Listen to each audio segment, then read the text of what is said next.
हातकणंगले तालुक्यातील वाठारतर्फ वडगाव येथील गायरान जमीन गट नंबर 113 ब मधील भूखंड बोगस कागदपत्रांचा वापर करून बेकायदेशीररित्या बळकावून 7.5 एकर जमीन 7-12 पत्रकी मालकी हक्कात व भाडेपट्ट्याने नोंद केल्याच्या विरोधात बाळासाहेब माने शिक्षण प्रसारक मंडळ अबप व जिल्हाधिकारी यांनी दिलेल्या आदेशाच्या निषेधार्थ व आपल्या मागण्यांसाठी आज 15 ऑगस्टपासून वाठार ग्रामस्थांनी जाहीर साखळी उपोषणाला सुरुवात केली आहे।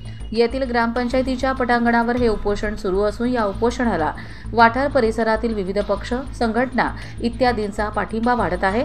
गेल्या महिनाभरापासून आम्ही ग्रामस्थ न्याय मागत आहोत। या अगोदर देखील ग्रामसभेत सर्वानुमते ठराव मंजूर झाला आहे। गावातून सदर शैक्षणिक संस्थेचे निषेधार्थ आमच्या मागण्यांसाठी एकदिवसीय गाव बंद होते। पदयात्रेतून जन आक्रोश पाहायला मिळाला। आमच्या जन आंदोलनावर दबाव टाकून हाणून पाडण्याचा देखील प्रयत्न करण्यात येतोय, पण आमचा हा लढा शेवटपर्यंत कायम असल्याचा निर्धार सरपंच सागर कांबळे यांनी व्यक्त केला।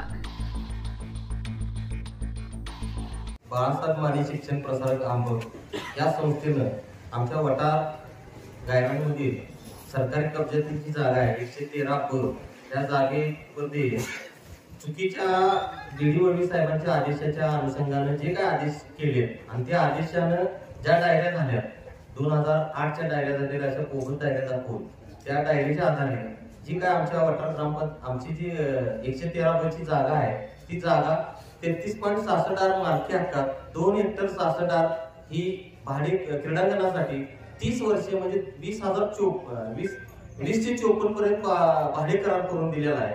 हा भाडे करार पूर्णपणे चुकीच्या पद्धतीने केलेला आहे आणि ह्याच्या विरोधात आमचं ग्रामपंचायत जमीन बचाव कृती समिती आणि गावातील सर्व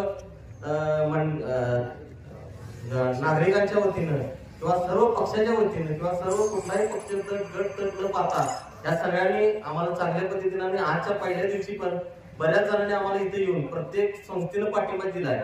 प्रत्येक म्हणजे नागरिकाचा पाठिंबा मिळत आहे आणि चांगल्या पद्धतीने आमचं उपोषण चालू आहे। आजचा पहिला दिवस आहे आणि मी वाठार सरपंच या नात्यानं वाठारच्या सर्व नागरिकांचा आभार मानतो आणि ह्या लढ्यात पूर्णपणे गावाला असंच साथ द्यायची। हा लढा शेवटपर्यंत आपण न्यायचा आहे। आदेश मिळेपर्यंत हा लढा चालू आहे।